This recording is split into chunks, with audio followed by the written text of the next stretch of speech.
Hello everyone, I'm your guest host Brad Bough, and welcome to another episode of the Indiana History Project. Today we're going to be talking about racing because in May in Indiana, that means racing. My guests today are Barry Majors and Ed Covey. These two gentlemen are known locally here back in the day as race drivers. They raced on many different tracks, and we're going to be talking about the different tracks they raced on and the different tracks that used to be here in the county. Barry, you're born and raised here in Lawrence County, is that correct? That's correct, Brad. And where did you go to school at? Shawswick High School. And you graduated from Shawswick? And Indiana University. There you go. Education's very important. Very important. I wanted to get that in there, and this is the Shawswick color, too. Okay. Keep that in mind. What year did you graduate, Barry? 68. Class of 68. Ed, you born and raised here in Bedford? You bet, and went to Inglewood School right there in Inglewood. And then from Inglewood went to Shawswick High School, class of 1965, and had a lot of good memories, and a lot of good times. Best time in my life that I've ever had, and we can't really talk about a lot of them, but they was good times, and enjoyed every minute of it. Enjoyed every minute of my education, and then took a few courses, mechanic courses and things, and engineering degrees and things, and enjoyed all of it, a lot of good times. A lot of both you guys have degrees. Yeah, yes. Well, yeah. See, even the hard-boiled race drivers have degrees, folks. So, just it's about necessary. Any it's type, absolutely necessary. Yeah, you never know where you're going to end up at. You know what I'm saying? I mean, it's any just type one of those profession, things. a degree cannot hurt you. That's exactly right. That's right. So, the blueprints and the reading and the tool and die and all that kind of stuff. You know what I'm saying? And yeah, designing race cars, sure.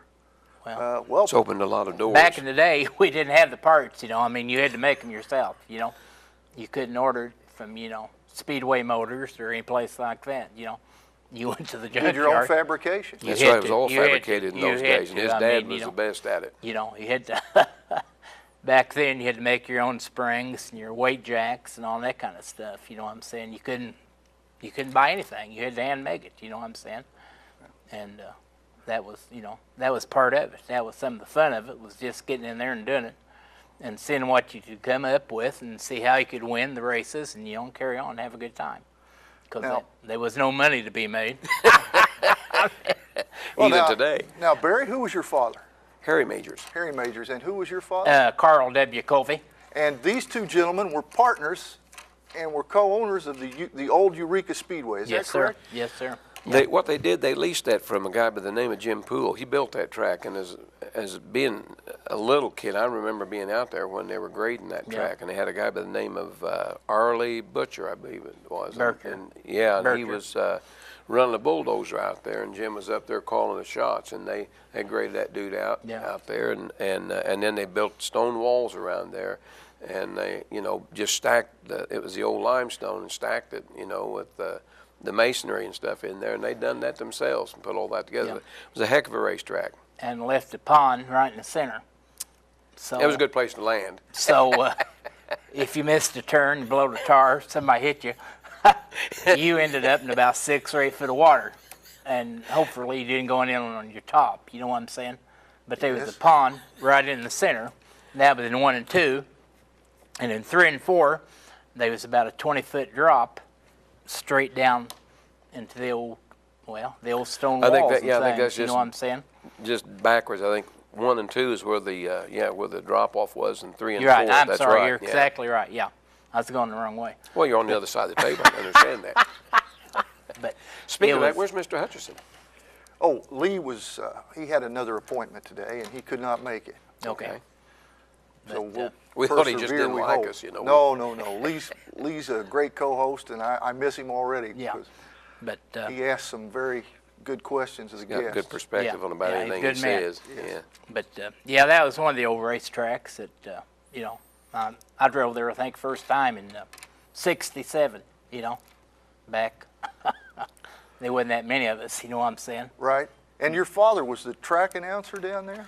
He was a jack of all trades there. My dad was the flagman, and he also was a scorekeeper. And I guess that's kind of difficult. I tried to do that one time, and it was a rain shortened show that day, and I thought to myself, them guys got to be pretty good to get that lap after lap. And they call those numbers as they come by, and you're assigned so many numbers, and you start filling up those blocks. And that's how, when it gets to the last lap of that race and that number's there, that's how you know. And they got several scorekeepers there doing it at the same time. And I know people always wonder about that, but that's how it's done. And those numbers are called off as they come by the flag stand. Yeah. And then those things are recorded lap after lap, and then they match them up. But usually a lot of guys can see it and tell what's going, especially if there's not a whole lot of cars on the track. But when guys, certain guys would cut through the infield, they was times they cut through the infield. You had a little short track with 24 to 32 cars on it, and it was just about bumper to bumper. I mean, it was hard to, and then you'd have guys come flying in from town. Sometimes they would drive their cars in, and they would come through the gates. Now, this is a long time ago, and they'd actually drive right into the race. You know what I'm saying? And I've seen it done. Oh, well. And everybody's going, now where did he come from? You know what I'm saying? And well, actually, what it was, to get on the backstretch, you had to run on part of the racetrack. They hadn't cut a road around that. So to get on the backstretch and park over there, you had to drive on part of the racetrack. And the guys are out there hot lapping and warming up, and the people are actually going on part of the racetrack to get across there to the other side. I think the insurance probably said, that's a pretty good idea, but I think maybe there's a liability there you don't want. Right. And they changed that. And the old Eureka racetrack, it was there till Bob White owns it now. He's got his gas tanks in there. And, it's just part of history right there. And like Barry said, Jim Poole had it. And, anybody that's ever been around Bedford with the old cars and things knew Jim Poole. You know what I'm saying? Yes. And, there was a lot of good people started out there. A lot of race car drivers. Sheldon Kinser is a good example. Sheldon Kinser drove a 55 Buick for Crewlow Trucking. Had the front end cut off and the back. The only thing was there was the 4 doors in the top. And it was black, a number 666. And we was all going, Sheldon Kinser, he's tall and skinny, curly hair, good guy. Everybody likes Sheldon, but he couldn't drive that car because he'd be up on the stone wall. He was hanging it off the side, filling the dirt, up into the grandstands. You know what I'm saying? It was a good time. And back then, Jack Owens, he started out there, and everybody knows Jack Owens, and back in the day, there's just so many good drivers there, and all the Petros, they started there, you know what I'm saying? Gene Petro, Russ Petro. Yeah, they all started there, Sheldon Kinser, he's a gentleman that finished 6th at the Indianapolis 500 in 1981. Sure did. That's exactly right.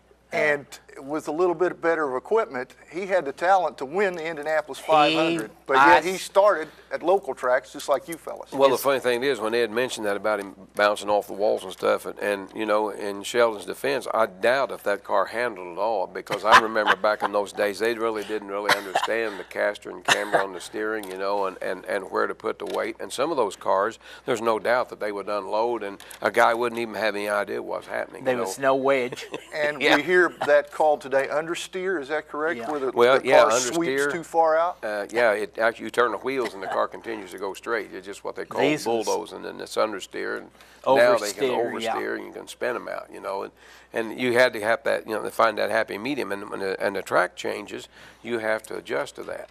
And of course, nowadays, these guys, it's down to such a science that, okay, I read the track, and I know it's going to do this, and you'll learn things from it. You run a lap, and you see some little subtle change that takes place, just like your fuel load running out. I noticed that the first year I drove, that when the fuel load started to run down, I could go in the turn a little harder and lay on it a little bit, because it wasn't, putting so much transfer out to the right rear, and the car would pull straighter coming off the corner. Just little things like that. Well, those guys learned how to adjust that. Right. And use that, to their benefit. And it's amazing the things that you learn, and those guys continually improved. And then Bill Chapman that just died, he was an innovator, and he knew how to change those things to his benefit. And Paul Crockett, he just died too, over from Brownstown. Some of the good engineers. They were engineers, innovators. Those guys could make things work. Claude Kern. Claude Kern. Oh, he was, yes. And Claude engines and cars. Unbelievable the things that in guy this could do in a county. race You knew car. Claude Kearns, and Billy Wayne Chapman. He just passed away over the weekend, and he was just a great, great man. He was. Everybody's friend. Oh yeah, built his own manifolds. He wouldn't buy one; he'd build his manifold. There wasn't anything that man couldn't look at and build. You know what I'm saying? And That's his right. boy Dusty. Jim Dandy driver. Oh yeah. Yes.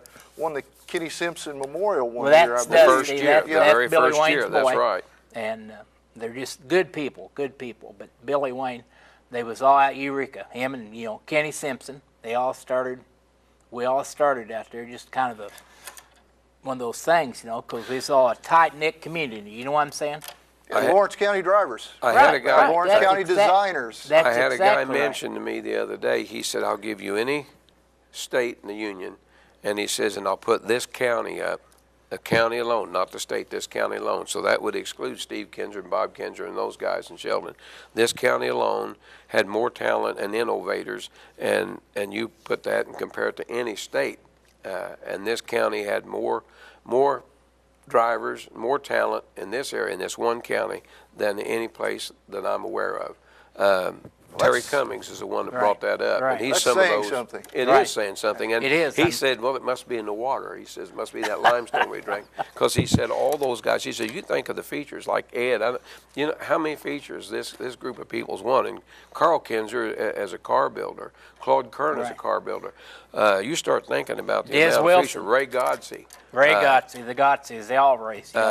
He's a member of the Dirt Track Hall of Fame. It's unbelievable the amount of talent that come out of this county. I won a race at Tri-State Speedway one night, and it was a main event, and it was in National Speed Sport and News, and it says another one of Lawrence County's hot shoes. They were well aware that Lawrence County had its share of drivers. And Terry Cummings said one time, he says, "There's enough cars and enough drivers in this county that we can put on a full-blown race just in this county." Right. And I always thought that was funny, and I didn't think so much about it till I got to looking at that, and he's right. There was so much talent that came from this area. Well, look at how many racetracks we've had. Let's talk about Salt Creek Raceway as an example that Ed was Right. speaking about earlier. Most people doesn't realize that, but this was between Bedford and Olytic on 037. As soon as you went over the Salt Creek Bridge, I think there's a pool supply there now, but it was out in that cornfield, and it was a half-mile track. Half mile. And the boys from Indianapolis, they would come down and race. Your big shoes. Wilbur Shaw, back in the day, I can't remember all. Three-time Indy 500 winner, Wilbur Shaw. Right, and he raced there. Johnny White, Hintershits, all those guys, they have all competed there. And I remember the guy that I drove 4 years later, Morrill Pace. They always called him Yeah. Pappy Pace. He ran out there, and he told me one day, he was kind of laughing. He said, "All we ever wore back in those days was and how was he? A leather aviator's cap." If they even didn't wore have anything, helmets, football helmet maybe. Yeah, that whatever they could find. They didn't. There was no roll bars. Work boots, pants, and a T-shirt. Right. I saw the Indy 500 drivers with And- white T-shirts on. That's right. Wendy Lovell, his brother got killed there, and most people doesn't know Wendy, but he was a auto mechanic and sold parts for years in Lawrence County, and his older brother got killed there, and he was in 3 Indianapolis 500s, and he got killed there. It thrown him out of the track, and the cars went over him, and there's more history in these old bottoms and things, more racetracks than people knows, Racing was a very dangerous game back in that era. Oh. And even the modern era, to a certain degree, is still extremely dangerous. Yeah. Right It off the is a top of my dangerous head, sport. It I really can, is. I can count 6 Indy 500 winners who have been Right. killed racing. No seat belts. Dan Weldon's the most recent. You got right, Two-time right. winner. Dan Yeah. Rowland. An excellent driver, excellent, Vukovic, he was a 2-time winner, Right. killed racing. And you always look back, Eddie Sachs, he And always everybody- comes yeah, to my everybody knew mind, the Eddie first Sachs. one. That was the accident that actually changed the way racing was Right. done. Changed their fuel systems and stuff. That's right. They eliminated gasoline as a fuel at the Indianapolis 500 because of that accident. And what we're talking about is the crash between Eddie Sachs and Dave McDonald during the 1964 Indianapolis 500. It was the first time in the history of the Indianapolis 500 that the race was red flagged because of an accident. This was an accident that changed the entire scope of racing in the United States when they changed from gasoline to, was it methanol at the time? Right, yes, right. methanol. This was an extremely tragic event. Two great stars. McDonald was up and coming, and Sachs was already well established. Right. Had Excellent driver. sat on the pole in 60 and 61, and come close to winning the race. Barry was talking about the inertia of the shifting fuel in your tank to the right side as you're making the turns. And in 1961, it wore Eddie Sachs's right tire down to the cord, and he pulled in with 2 laps to go, and that allowed A.J. Foyt to win his very first Indy 500. Right. That's exactly right. That's what took place. I remember that. And yeah, I mean, there's so much history, and I mean, people doesn't realize the racetracks that was in Lawrence County alone. I mean, I mean, absolutely. I mean, it's the old Williams track. But now you talk about history. Where did the rear view mirror come from? Well, we weren't allowed to use that. We weren't allowed, right? But it was in 1911. The 1911 Indianapolis 500 was Ray Haroon. Right, you got it. And he didn't use a riding mechanic, so he devised what we now know as the rear view mirror and set it on his Marmon Wasp. Right, that's yeah. Yeah, now you watch NASCAR and you watch a lot of these guys, and they call it the defensive move. And back in my day when we raced, we didn't have a defensive move. If a guy could pass you, he could pass you. There wasn't anything, they did not allow you to block a guy. That wasn't part of it. And if a guy blocked us in those days, he might end up out of the ballpark. You just took him out, I remember a story in particular. Ed had a little run-in with a guy, and they were pulling out on the track, and they were getting ready to start a race, and this guy gets up beside Ed, and he pulls up a ball-peen hammer, and he shows to Ed, like, yeah, okay, tonight it may be different.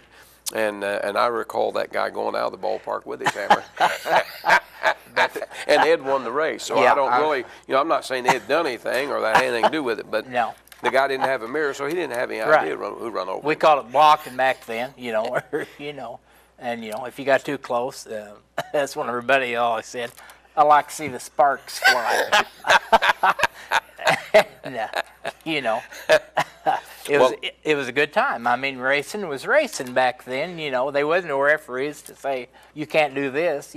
Usually after the race in the pits, there was always a fight. Always. I mean, I don't think I've ever been to Brownstown, Bloomington, and I'm talking big drivers. North Vernon. I'm talking about good drivers. Good drivers, and there was always something happen at the end of the race in the pits, you know what I'm saying? I mean, always, they was just hard words, and then, sometimes a fist or two would get thrown, and then they started having the deputies, and they said, boys, that's bad, you can't be fighting, But you have to set a good example for the children that are coming to watch you guys. Well, I think that's what they enjoyed the most. That's who signed the autographs. There wasn't no children in the pits, you know what I'm saying? But that was racing. I mean, that's what's got it to the level it's at That's today. right. That's where it's progressed that was to step the 1, 2, 3, evolutionary 4, and 5, What was it, the 1979 Daytona 500? You got it. The first one televised. Right there on national TV. A buddy of ours, Cal Yarborough. Yes. That was another story. We partied with him and carried on with him. And another good driver came out of Lawrence County, talking about NASCAR, was Eddie Bond, which, nobody's mentioned his name, but, Well, you guys have, so that's what we're here. Eddie Bond, that's right. Any of these, local drivers you And can he think ran of. up through when I was a kid. I remember him running when I was a little kid. Some of the first races I went to, I saw him running. He had a car that was painted a rose color. You got it. And I believe it was number 1. And I remember that guy winning races, and I looked at the engine in it, and of course I was a small kid, and Thunderbird, I thought, there's exactly how he's winning. He has a Thunderbird in there for an engine. But Eddie was an excellent driver, and he came up through the ranks, and he ran with all those guys, and then ended up running NASCAR. Right. And as good a guy as you ever wanted to meet. And you see him around town now. He's got a classic El Camino. You got it. That's how we pointed him out. We would like to borrow that, and qualify it for him, but I don't think he that's won't let us borrow it. I mean, I'm sure that the engine in it is top notch. I mean, I'm certain that Eddie it Bond still remembers us, and I talked to him the other day, and he still he's still going strong, you know what I'm saying? And he drove a Dodge Charger with. It was a Cotton Owens car. You That's got right. it, was because built we went to Bristol 3 weekends in a row, and it got rained out to watch Eddie Bond's race, you know. And back then, the audience would have been maybe less than half of what's at Brownstown today. I mean, there was, you know, nobody raced. It was just kind of like, you know, we go to the movies, we stand home, and then somebody say, well, let's go to the races. Nah, I don't think so. But yeah, people didn't know that much about it. You know, there was the hardcore racers, and that was the crowd that was always there. But it expanded, and the thing of it is now there's so many people that know about it and attend the races that, you know, back in those days, you know, like he says, the grandstand might not be all the way full. Well, you look at the Bristol, Tennessee race now, and it's like one of those Roman Coliseums. 180,000 it's people. Stuffed, and there's standing room only. Right. And that's quite a show down there. But those NASCAR guys, it's, you know, and like you said, a lot of those guys have come up through the ranks, and we've raced with a lot of them. I've run with Kenny Schrader, run with Cale Yarborough, Durham World Championship at Durham. At Salem. That's in right. the old open competition, we would take our junk over there, and here he is in these nice new cars, you know, and he might lap us 3 times in a race, you know what I'm saying? And you couldn't help but kind of go. Speaking of waving, I have a great story to tell. A guy came up to me at the old Eureka Speedway, and I had one car that I drove, and actually it was one of Bill Wayne Chapman's old cars. We bought it off of him, and I think I was running I believe a 289 engine at the time. They started out with a 322 Buick, and then we progressed to a 289, and it was one of his engines. And anyway, this guy came to me and wanted me to drive his old car out there, and it was stock. I mean, it was stone stock, and it was running an Ed's class. And so I knew that if I stayed smooth, which I recognized that when I first started, if you stay smooth, you'll probably finish the race and probably get a decent finish because you wasn't banging, running off the bank or anything. So I'm running around there and being as smooth as I possibly can. And the most ungodly noise and sparks and dust and dirt and filth flew through the air. And I thought, what in the world? And I went, I went airborne, and I come down, and I looked out the window, and it was Ed. He went by. He was leading the race. He run over, and I waved. And the guy chasing him run over me, too. And I'm wobbling along, but this time it's just about wore me out. Yeah. But I did get a decent finish. But, that was hilarious. I mean, you might be in the wrong spot at the right time or the right place at the wrong time. Yeah. But he wanted you to know he was there. On that little track, you had to let him know you was there, you know, kind of like, okay, move over, you know, we're going to lap you, you know, which I would get lapped, you know, so many times, and, you know, but you couldn't hear, and it was great, you know, I remember that. I said, well, there's Barry, I think I'll just take the side out of his car, you know what I'm saying? I laughed so hard, I couldn't hardly drive the car for laughing, and I know he was doing the same thing. Yeah, but those was the good old days, you know, and Kenny Simpson, and another great driver was Don Hobbs. Oh, yeah, Don Hobbs. I mean, you know, there's so many good drivers that you just can't. You know, if we've missed anybody, I'm sorry, but I mean, there are just so many good drivers that came out of this county that, and like you said, there was so many tracks. Getting back to that statement, the track between here and Williams. Right? Where was that located most at people exactly? Jim Days, I hope everybody knows where Jim Days is, and the car wash going towards, what is that, Fayetteville? Yes. Going towards Williams. It's about 5 miles past Jim Days to the right, and you can still see the circle. There's still a sinkhole there in the center of that raced around. Yeah, there was a sinkhole. I was never there, but I remember Pappy Pace, and like I say, the older gentleman, they showed it to me, and it was amazing. I mean, you know, I've seen pictures of it, and back in the old Model A's, and Model T's, and the old hot rods they'd made. You know what I'm saying? And no road bars. Now, was Pappy Pace and Cotton Pace one and the same? Or No, really no, two different people. Yes, Okay, right. I knew there was some different paces that were involved in racing. I drove for both of those gentlemen. Drove for both of them. And Pappy Pace, his boy's name was Junior. Excellent driver. Another excellent driver. Yeah, from Lawrence County. That's right. Then he moved from here, and he started driving for Tucker and the boys at Indianapolis. You know what I'm saying? He moved up the ladder. And I remember Pappy always told Junior and Barry and myself, he said, if you don't want to hit, because we'd come in just, mad and taking our helmets off and things. He said, if you got hit in the turn, you're going too slow. You're parking in the corner. That's exactly what he said. Parking in the corner. You're if you get hit, you're parking. You're just not going fast enough. And, and Jim Curry, there's another one. Excellent driver. Won 10 championships at Brownstown, drove for Claude Kearns, Jack Owens. I mean, the list goes on and on and on and on. Paul Crockett just passed away last week. Another excellent driver from Jackson County, you know what I'm saying? I mean, they're just, you just can't remember all of them. Dick Gaines. Who doesn't know Dick Gaines? Yeah, and Steve Kentzer, Bob Kentzer, all the Kentzers, I mean, it's just amazing, Steve, he was in NASCAR, he was at the 500, and Bob, Butch Wilkerson. Yeah. I mean, I wish if I had time, I could have made 4 pages, just full names of the good drivers that's been at Eureka, and then back to the old racetracks, to Mitchell, to Mitchell, just Diz Wilson. I mean, There's an innovator. And that's a guy, that was Indianapolis. Sort of he went to Indianapolis. Right. And the men, and Johnny Rutherford drove for Diz. You know what I'm saying?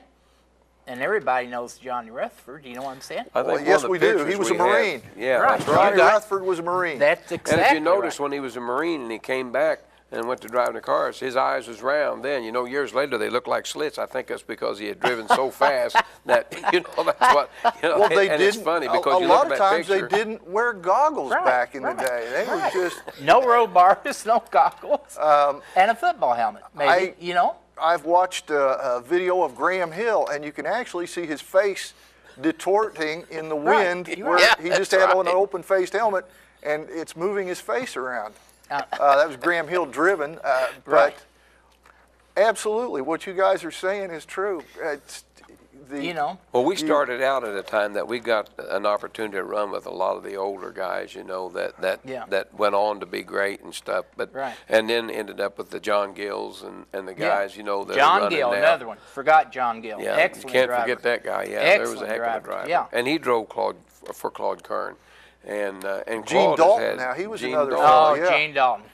Gino. I mean, he was, he's gone, but there's another one. There's another great gentleman, great man. And the guy knew how to set a car. Right. Guys could drive his cars that didn't win, and they get in Gene's car, and all of a sudden they start winning. Right. He drove at the old Eureka racetrack, 96, I mean, they just, so many of them. As a matter of fact, the very first day that I drove a big stock car out there, Gene Dalton run over me, his throttle stuck, and he run over me and run up in the trunk of the vehicle I'm in, and it turned me over. I turned over I don't know how many times, and it absolutely destroyed that car. Yeah, couldn't even take it back. One day is all we got out of it, and it destroyed it, and we had to buy a car, and that's when we bought one of those cars off of Chapman and Simpson and put our engine in it.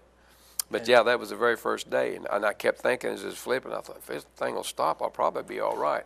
And I didn't have the belts like they have now. All I had was a lap belt and a chest belt that wrapped around me. And when it stopped, the lap belt was loose, and all that was holding me in that car was the one around my chest. We had to make our own. I remember going to Ralph Staples and going through the old cars, and the seat belts first came out and cutting them out, And I took them to the shoe shop, and I said, can you sew these together? And I made me a lap belt, and I said, how about some shoulder harness? You know what I'm saying? And he said, well, yeah. And they had the old stock releases on them. And if you turned over and you was on fire, here you are going, you may have one out of a Chrysler, one out of a Mercury, or a one out of a Volvo. Yeah, and they all snap different ways, you know what I'm saying? And then, you had to remember the combination. Yeah. Dangerous sport. And then after a few broken collarbones, which I'm still getting off, you'd put a little padding under them. I'd sneak a little foam rubber in there, to kind of keep from breaking those bones. You know what I'm saying? And the old fuel tanks. I mean, if we've got time here, in Brownstown, I flipped all the way down through there one night on my top, and I'm thinking, well, I think I'm going to get out okay. And I'm going, what's that smell? Yeah, that don't smell good. And I kind of looked back, and the gas was dripping out of the gas tank, coming down the row bars, and then it was dripping right there on the switch key beside me. And I'm thinking, Oh, this ain't good. This at can't all. be good. This does not spell longevity. I mean, this was before, your fuel cells. And my aunt had given me enough money to buy a nice fire suit. And I took it and bought new pistons and a cam. So my fire suit was an old red sweatshirt. And she couldn't tell the difference from the grandstands. You know what I'm saying? And that was the way we raced, We just... Okay, well, let's talk about Okay. some of your pictures. We have a picture up here. Is that an Odyssey, Barry, that's up Yes, there? that's an Odyssey. Bill Marshall and I got together on those things, and we'd set them up on a stand, and we got to try to think about the air and how those things were built. And they had a suspension on the front, and it was solid in the back, which we already knew bump stops and stuff were a good thing, and we built those things, and you look at that and you think, well, that stuff's not all functional, but the way that nose is made, it increased the air that went underneath the fish or the wing, and that is actually a wing like a plane has, but it's upside down. And actually what it done, it sucked it to the ground. So And reverse. you could run wide open, exactly. Pushes down instead of lifting up. That's right. So the more air that we channeled through there, and we knew with that nose piece, we were really getting a lot of air in there. You could really tell the difference in it. And you'd never have to lift off the throttle. You just keep it wide open and never have to lift. And it just suck it right to the racetrack. Right.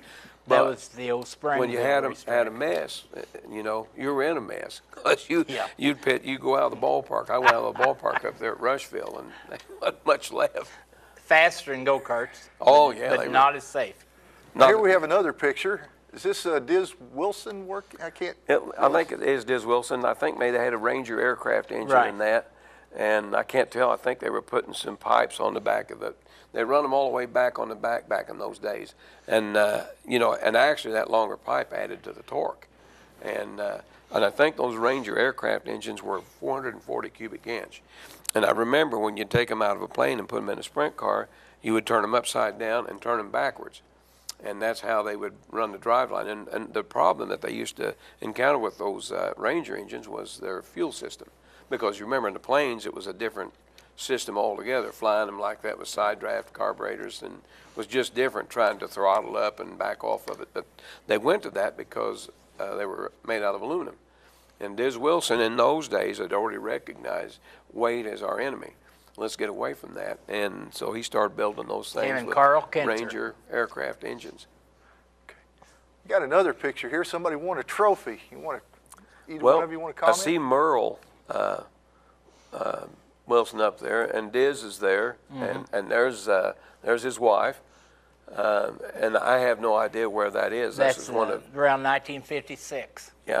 one of Terry Cummings' pictures, and Terry and Diz Wilson were as And close next as you one. could possibly be. Anybody in Lawrence County that races knows Terry Cummings Absolutely. and Bub Cummings. I mean, They just come off of a feature win at Bloomington there Right. 2 weeks ago, class act. Now that's an Indy car. There's no That question is an about Indy it. car. That is it. that's Merle right there. And Diz, Okay, is Merle in front? I think so. I That think may so. be- I don't believe that's Diz. I though. think it's hard to tell. Yeah, with the light situation and things, but Okay. that's But over. it is, it is one of, and it's at Diz Wilson's Yeah. shop. What type of vehicle is that? Is that one of the I think it's a Curtis craft. Curtis Craft? That's Okay. one of his first ones when he was starting out, and he was with Curtis for a while. And they parted run, ways. you see on there how the driver is offset. They ran the driver and they called that a roadster. And one of the ideas of that was that if that thing flipped, they put the guy down in the center, the roll center, and that would keep you from, because when you're flipping some of those things, if you're up above that roll center, the centrifugal force is so great that it tries to pull your eyes out of your head. Then they get a thing called red eye. And I've had that several times, and it don't really affect your vision, but the doctor was telling me that what is actually happening is it's trying to pull your eyes out of your head, and then that's when you end up with that red eye and your eyes swell up.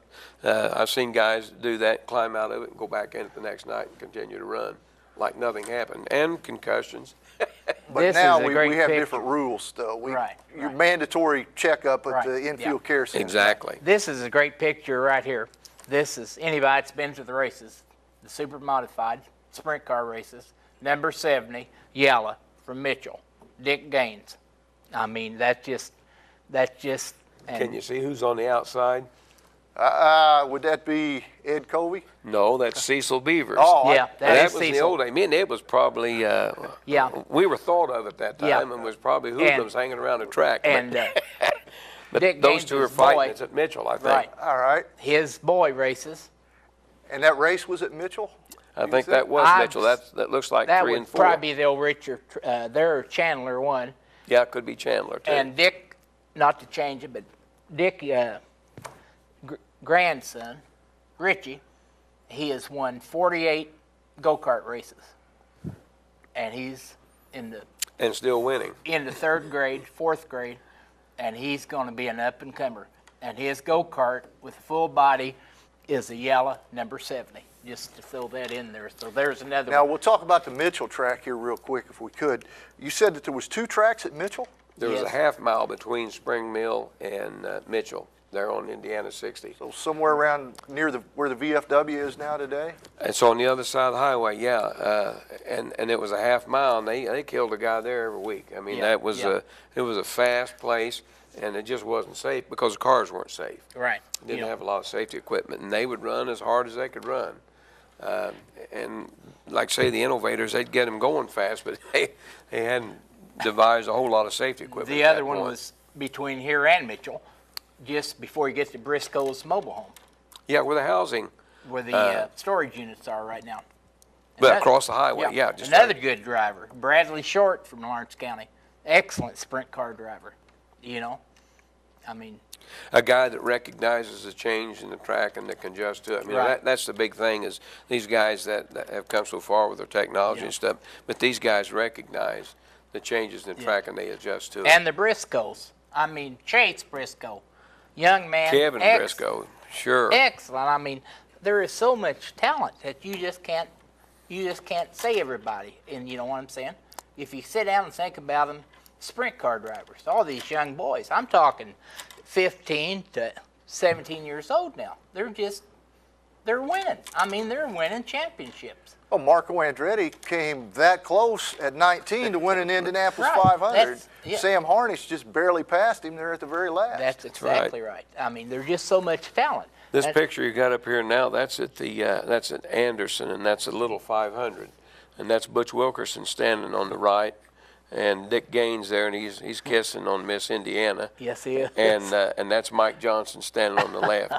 And when you won that up there, they paid you back then in silver dollars. Yes, they Oh, did. okay. Yes. Well, I remember when Tom Sneva broke the 200-mile-an-hour mark at Indianapolis, some guy comes and pours 200 silver dollars You into got his it. helmet. That's exactly out I of, remember that. out of Yeah. a cotton sack.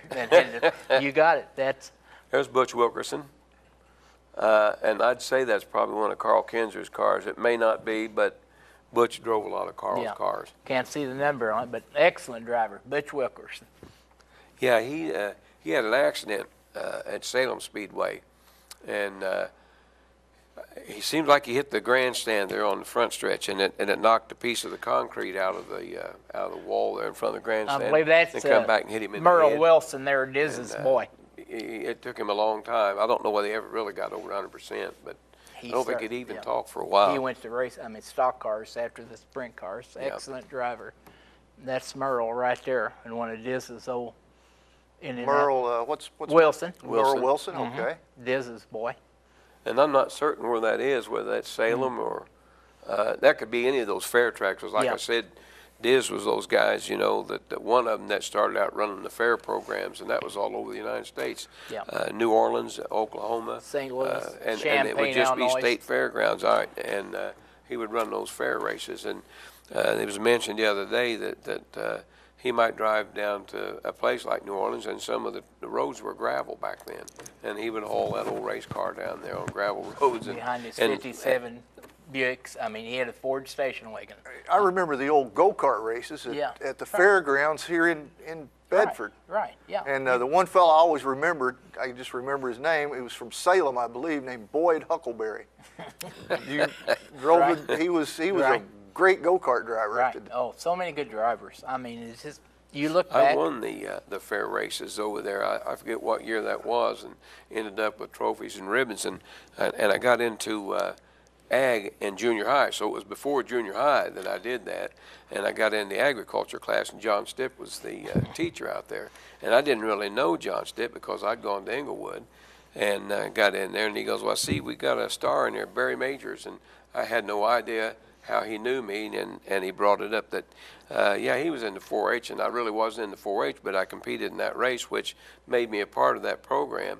And he would talk about that at length, and Right. you know, he was a friend from then on, and he Yeah. would talk about the ribbons and the trophies and the money that you won over there at the 4-H fairgrounds, and Which he wasn't a always whole lot. recalled that. Yeah. Maybe $10 for a heat race, and if he was lucky. Now, you speak of agriculture, right? Yes. Actually, this is a race car. This isn't a tractor, even though Well, it I tell looks you what, like if it. you look at the ground, Yeah.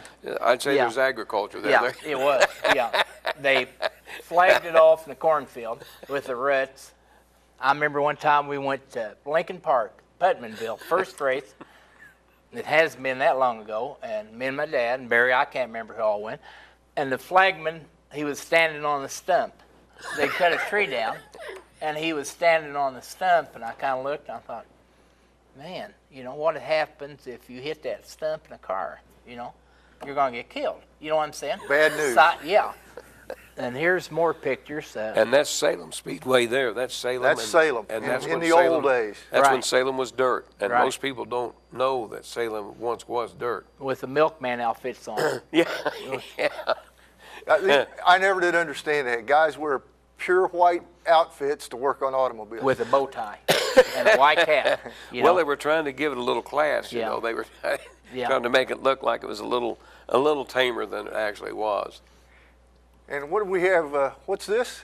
I don't know I who believe- that is or whether that's one of Diz's cars. I can't can't- really tell. Well, we know that's early 40s because of the it's- spoke wheels. Sure, Right, spoke wheels. right. That's what you look at that and you think about evolution, you know, and those wheels had to be light. And when I drove for Pappy Pace, I think we were the first guys to run light wheels. I can't remember whether they were magnesium or aluminum, but we were winning these races, you know, and these guys all had these big Right. steel wheels and all that. And this car I drove for him had a 6-cylinder in it, but it was about a 325 cubic inch 6-banger, and he didn't run a fan on it because big it old run pure GMC. methanol, and it had a little cockpit in the center. You're right. And you sit right over the drive line, and the throttle was on one side of the engine, and your brake was on the other side, and the clutch was actually in the center. It was kind of a dog clutch, and And it- strangest thing you ever seen. But it had gauges all the way across that dash, and you could tell if you needed to change the pill to get more fuel or take fuel away from it, depending on the atmospheric conditions. And you could drive it that way. Come in and say, Pappy, I need a bigger pill Yeah. or a smaller pill. And you had a chain drive fuel pump on it that kept the fuel pressure up where you needed to have it, so you didn't ever run out of fuel. As he told me, I said, what is all this? He said, son, you're not smart enough to understand. Just drive the car. But and you with an engineering degree. yeah, right, yeah. Okay, we have an awards banquet of some type here, it looks like. At Bloomington Speedway.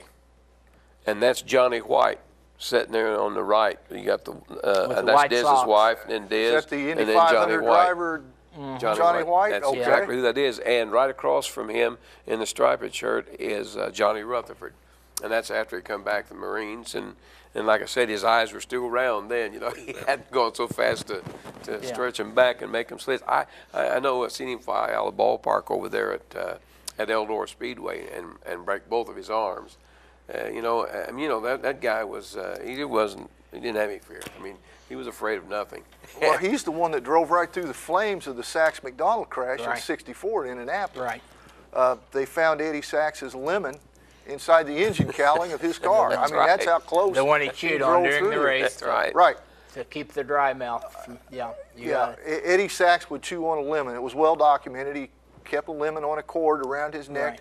to chew on to combat cottonmouth in Right. the race car during the race. Right. And believe me, that does happen. Well, with the wind blowing through your mouth at Yeah. 180 miles an hour down the straightaway. And no roll bars again. Here's another. See, no roll bars. Spoke wheels. And that looks like a champ car. It is. It was a Champ dirt car, yeah. Had an Offenhauser in it, either that or one of those Fords with a Schofield head. Those things were unbelievable, and the kind of power they got out of them. They were, and you know what? That was probably That wasn't Martinsville track, but there was a track in Martinsville people didn't know about. Then there was one in Sullivan that people didn't know about. I was going to bring a book that it showed what their winnings were, and I think they won $5 and $10, and then at the bottom of it they would tally what they'd won for the year. Mary Pace had done that with Cotton Pace's winnings in his cars. Another good Lawrence County driver right there, Larry Miller. Okay, is that all three pictures of Larry Miller? I believe. And I know for sure one of them is at Hobstadt. Maybe both of those two on the left are at Hobstadt. He drove for Diz, drove for Carl Kinser. He drove for my dad. He drove for I Harry. drove for my dad in the Class B cars. And he was an up-and-coming driver then. And I remember him going to the Ford Modifieds. And I remember watching him race. And I thought, now there's a guy that's going someplace. I mean, he could carry the mail. That guy could really drive. The old Bloomington racetrack, I believe. Yep. Bloomington. All right, and we see, what is that, a half miler, or is that? Yeah, there was a half mile And then on a the quarter outside. mile on and then the a quarter inside? mile on the inside. Yep. I don't think you can even see any of the half mile anymore. Used to, when you Yep. come off the track and you come down towards the grandstands, or you come off the front stretch and you could go around that half mile part and then run that back over. As a matter of fact, when I was a kid, they used to park the cars up on the high banks of the half mile on that south end and line them up all the way around there. And the grandstands was covered at that time. I see the Bloomington track, and I always think of Calvin Gilstrap. Oh, yes. One of the best modified drivers from Salem, Indiana. Just got killed in a modified. In a See, sprint. actually, Cecil Beavers' car. Right. Yeah, And Cecil Beavers, another excellent driver. from Lawrence County, yeah. That's me at Terre Haute. We had that's not the action track. This was on the north side of Terre Haute, but it was a big track for those Odyssey mini sprints, whatever they want to call them. And I think I was probably qualifying there. And you can see that cowling is a little higher on that one than it was the one that we showed previously. And that's because we recognize the more air we got up there under that wing, the more downforce we got. And right there, I've never lifted off the throttle. I never had to lift at all. You could just run there wide open. And those two little bolts you see sticking up there, those are jacks, and we could jack the springs on the front Now, to change it from left to right way. I want to clarify something for the audience here. You said the more wind you got under the wing. Yes. Yes. See, a lot of people don't realize that what creates the lift on the aircraft is the wind passing faster Right. across the top of the wing, which creates the vacuum to give it lift. Yeah, low pressure, high pressure. Right. So when you get the air underneath the wing, it's the exact opposite. Downforce. Downforce, because it's creating the vacuum. Yeah, I so was when you once say told- that, you always hear the song, "The wind beneath my wings." Well, if the wind is beneath your wings, Right. you're going down. You're in trouble. You got some serious problems You're in there. trouble. Yes. You're speaking to one of my favorite topics too there, aviation. Aviation. So when you Well, I said was that, I always wanted interested. because Right. a lot of Yeah. people might think, well, what does he mean under the wing? Right, Well, that's right. exactly what it is. That's- Yeah, it's just a reverse Travels fish, fast. just Right. turn to fish, Yes. and if actually the air would come over the high spot on the bottom side and then under it, and then would create that vacuum, and the pressure would actually be lower there and higher on the top, which was, like you say, just the opposite. Try to help cool the driver a little bit, maybe, because I know it gets hot inside those cars. That's unbelievable. Yeah. You know, when we were talking about innovation, back before they had the cool suits and that stuff, and we'd run those 100 lappers, years ago, I would fill those bags with ice, and I'd put ice over my heart, and then pull my uniform together. That was before anybody had thought of that, and they were doing those kinds. And I would do that, and the first 50 laps is almost like I just got out of a shower. I mean, it just felt that good. Now, it would eventually melt, but I knew that, and I'd keep my blood cool and keep my heart cool, and I did that years and years before they had a Right. cool suit. That's just wonderful. So you were an innovator even back. Yeah, back I in wasn't the even day. aware of it, but I knew what kind of effect that had on me in a long race.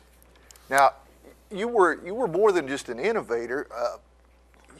The J.C. Agajanian crew that raced at Indianapolis, you had an opportunity there with some of his associates to go racing. Is that true? Well, there was a guy by the name of Peck Westfall, And he knew this Shags. I can't ever remember his name. He's one of the guys that got hit in the head up at Peregrine with a stoplight ran around the back of a truck. But he always knew all these sprint car drivers, and he's one of those guys that kind of found talent. And the first year I drove, I got up to Peregrine and run a sprint car up there. And the belts were so big, this guy drove before me. I mean, there's no way. And I still raced, and I twisted the belts around and around until they fit tight and hooked around me tight enough to hold me in there. If it had come out of the ballpark, it'd probably take me out. But this Shags had talked to Agajanian and this Peck Westfall, and this Peck Westfall was a friend of my dad's, and they wanted me to get my USAC license. And this Agajanian and these Westfall brothers, Jim and Peck Westfall, were going to put the money up. And that's what we were in the process. We were getting ready to do that, and that's when I got drafted. And the military changed everything. Freedom isn't free. Yeah, Absolutely not. You had a shot at moving on up to the big time, so to speak, and maybe even Indianapolis with a sponsor like Agajanian. Everybody had ever sat in a race car had that aspiration, Right. you know. Yeah. We really did the car. Everybody at that time was subject to the military draft, and just your number came up at the wrong time, so to speak. Well, and it's funny because you know with that 1A draft status, you couldn't get jobs, not anything decent.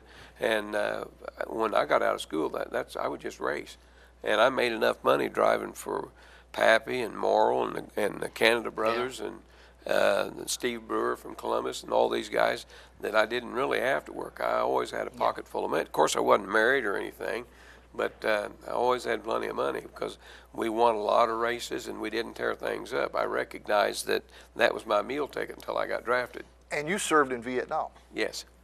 And Ed, you served also, but you were stateside. Right.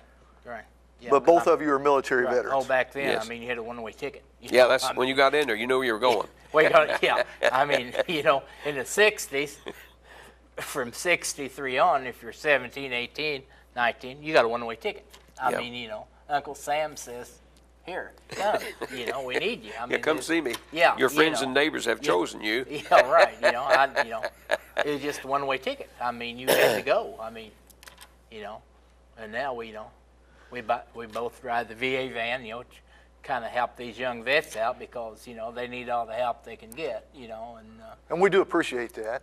and you know. Well, you're welcome. It's an honor for us. It is. I mean, yeah, I like to talk to the boys and the older gentlemen, you know. I mean, what few of them's left, you know, from the Second World War and things in Korea. And, you know, just, you know, give them a little bit of appreciation, you know what I'm saying? And, It's one way, to honor those guys, Yeah. one way to pay those and guys they need back. all the honor they can get and the remembrance, you know. Well, let's talk about these cars real quick. Well, these are my cars here, and three of them are Tucker cars. The one on the top right is a Tucker car, and they weigh that on a scale at Butch's shop, and this was one of the first Tuckers I had. And without oil or transmission fluid or fuel in it, on those scales, it weighed 1,200 pounds. That's all it weighed. There's no triangulation in the bars. That car was the most dangerous thing you ever sat in. But it had more forward bite than anything that I ever sat in. It had a narrow rear end under it. And like I said, with that kind of weight, and I run a smaller engine than most of those guys. I ran a 355, and then Claude Kern built a 365 for me. And I mean, the thing was unbelievable. And now the one on the bottom right there, that was a wedge car. And those things were just a wing. That's all they were. That red one there on the top there, that is a master built. And I think those things were about 30 grand without an engine or rear end or anything. They had really gotten expensive. And this down here, that's the wedge car on the top there, the yellow one.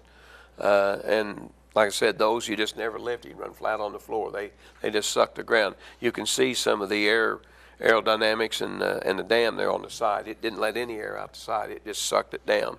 So number 60 was your main number. That was my main number. Now, if I bought a car that had a number on it, like Bill Chapman's, I bought the Falcon, and I ran that 98. I think maybe I was probably too lazy to change the number, but it was a winning number, so I thought maybe it would rub off on me. But that was a family number. Yeah, one of those cars there, the 75, that was owned by Joey Elliott, and I drove for those guys for a while. Kenny Simpson ended up driving that car later, but I know you know Joey Elliott of Indiana Steel and Engineering. Sure, yes. I drove for them. That was their first attempt at owning and racing. They realized, how expensive it was, and they said, yeah, that's not for us. Yeah. But they did have another car. They bought a Dayton car, and Tommy Elliott, which is Joey's brother, he drove, and he done a good job. He saw a lot of races, and he done a good job. Sprint cars. Sprint cars, and then this one on the bottom right, that is one of those Odysseys, and we made a wedge car out of one of those with a wing on it. You talk about something fast. Engineering and innovation. That's one of those that Bill and I set up on a block, and we would look at that and we think, well, now, what can we do to add to that? Now, nobody knows that, but that's got a transverse leaf underneath the front end. They did just have coilovers on them. We put a transverse leaf on there, and we had a roller. And if we wanted to stiffen the spring up, you just turned this little handle, had a little brake line on it, and you would roll it, and it would roll that thing out. It was threaded, and it would roll it out on a T and stiffen the spring up or weaken the spring up. And you could do it either side. You could stiffen up the left and tighten it up to give you right rear drive, or you could run it out the right and give you left rear drive. Look at that green car. Now, that's a bright color there. And that's one of Chrysler's colors. When I came back from Vietnam, Cotton Paste put me in that, and we won. I don't even have any idea how many races we won in that old thing. And it had a 340 in it, and all those guys thought we were running a Hemi because we were beating 454s and 427s and 396s, and it was a little old 340. And well, was it just better handling then, as opposed to more power, do you think? I just say it was the driver, but no, it was Cotton's car. Oh, okay. And we were just lucky, a lot of luck. Here's another car, number 6. Yeah, and we tore that Barracuda in two. We had a crash and tore it in two. There wasn't nothing left of it, so they built this car, put the same engine in it, and we won a lot of races in that old car. You think, well, that's not very aerodynamic, and it's not a Barracuda, but that old car there won a lot of races too. And that's me standing there. I can't hardly believe that, but that was, the very year I come back from Nam. And that's me. I think that's Brownstown, and that's in a master-built car there. Looks pretty much like that's at speed too. Looks like I got her bent sideways there and transferring a little weight there to the right. The right rear tire always wears out first, doesn't it? Always. And this is one of my first Tucker cars. That's the one that had so much forward bite. We won more heat races and trophy dashes in that car than I even know. I don't even have any idea. I remember one night a guy said, "You've won more heat races than anybody around anywhere." And you notice in that picture I had a Simpson helmet on, and I normally always run those XFM1 bells. And Simpson come out with the deal, and so I tried that for one season. And usually helmets only lasted me about a season, sometimes not that long. You'd get hit in the head with some of the debris flying back, and it would fracture it someplace, or it'd have some little thing, and then I would give them away or throw them away, but I wouldn't keep them if they got anything at all that was messed up. Yeah. It was rocks. Yeah. One time I got upside down in that very car right there, and I had an XFM1 on, and it went up in the air and come down so hard that it mashed my head into the track, and it crushed the cage down. And I remember thinking, oh, God, that hurts. And anyway, when they finally got me out of the car, people thought it killed me. I mean, it went so high, and we probably run 110 mile an hour, and it flipped. But when they got me out of the car, we took that helmet off, and that foam that's inside that completely crushed it completely. And I mean, it was crushed up the top, and it cracked the top of it, and I sent it back into Bell. And Bell sent me a letter back and said, "Looks like it done its job. If you're still alive, better buy another one. This one can't be repaired." And that happened more than once with those helmets, because I would send them in to see if they would redo them, and they'd always send back a letter. "It looks like it done its job. Better buy another one." Yeah. Back then, a few irate fans would come down with rocks, bottles, or a hammer, and it wasn't anything to be hit in the head. You know what I'm saying? Yeah. At the races, still, that was for the police. There was no police at the track, you know what I'm saying? No security. No security at all, you know? Well, gentlemen, I guess we're just about to run out of time here. Well, it's been very enjoyable. Well, I've enjoyed having you, and I want to thank you, too, for your service to our country through the military. Remind all our viewers to please like us on Facebook. Barry, thank you for coming. You're welcome, Brad. Ed, I It's been can't my really pleasure. reach Honor you, to but be It's here. been my pleasure. But it's been I a wish we pleasure had- having you two I on wish here. we had one more hour. I really do. That would be great. You know, the innovations of racing here in Indiana, they don't stop with a rear view mirror or stop with Wilbur Shaw coining the phrase, "Gentlemen, start your engines," when he was president of the Indianapolis Motor Speedway, or even Sid Collins, "Stand by for the greatest spectacle in racing." Right. It continues on to this very day here in Indiana. Many innovations in automobile racing and safety in the automobiles. That's exactly right. So true. So remember, everyone, if you like your freedom and enjoy your freedom, please thank a veteran. This is Brad Bough on behalf of Barry Majors and Ed Covey for the Indiana History Project. So long, everyone.